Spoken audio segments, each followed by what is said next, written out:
Hello friends, আজকে আমি পনিরের তরকারি বানাচ্ছি। এখানে আমি আলু দিয়েছি, আলু দেওয়ার পরে দিয়ে দিলাম পেঁয়াজ, আদা, রসুন পেস্ট করে দিয়ে এটাকে কষাচ্ছি। স্কিপ করবেন না, ভিডিওটা পুরো দেখুন। ভালো লাগলে একটা সাবস্ক্রাইব, লাইক করে দেবেন। আসুন দেখুন, পনিরগুলো এরকম ডুমডুম কেটে নিয়েছি। এখানে 3খানা টমেটো কুচিয়ে নিয়েছি। 3খানা টমেটো আমি কুচিয়ে দিয়ে দিলাম।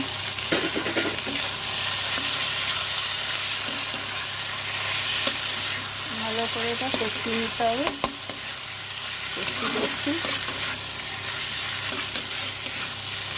এটা লুচি, পরোটা, রুটি সব দিয়েই ভালো লাগবে। ট্রাই করবেন। দেখুন, এবার আমি এখানে দেবো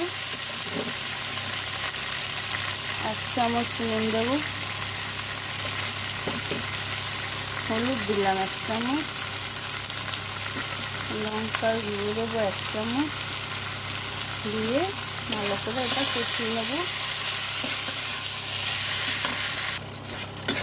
ভালো করে কষা হয়ে গেছে। এবার আমি পনিরটাকে দিয়ে দেবো। পনিরগুলো দিয়ে দিলাম। এবার এর সঙ্গে ভালো করে মিক্স করে কষিয়ে নেব।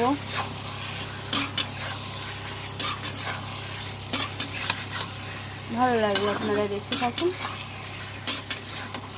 ভালো করে আমি কষিয়ে নিচ্ছি। সাবস্ক্রাইবটা করতে ভুলে যাবেন না। সাবস্ক্রাইব করলে আপনাদের কাছে নোটিফিকেশানটা গেলে আমি কিছু রান্না ছাড়লে আপনারা দেখতে পারবেন। বেল আইকনটা ক্লিক করে দেবেন। আসুন, এবার ভালো করে আমি পনিরটা কষিয়ে নিলাম। এটা ভালো করে কষানো হয়ে গেছে। এবার আমি একটু জলটা দিয়ে দেবো।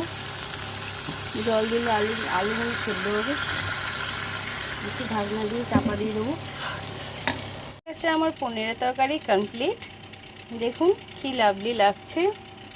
পনির আলু দিয়ে তরকারি খুব ভালো, গরমকালে হালকা হালকা। ভালো লাগলে সাবস্ক্রাইব করে দেবেন আমার চ্যানেলটাকে। দেখুন, লুচি পরোটা ভাত দিয়েও খাওয়া যায়, লুচি পরোটা দিয়েও খাওয়া যায়। ভালো লাগলে লাইক শেয়ার করে দেবেন। Thank you.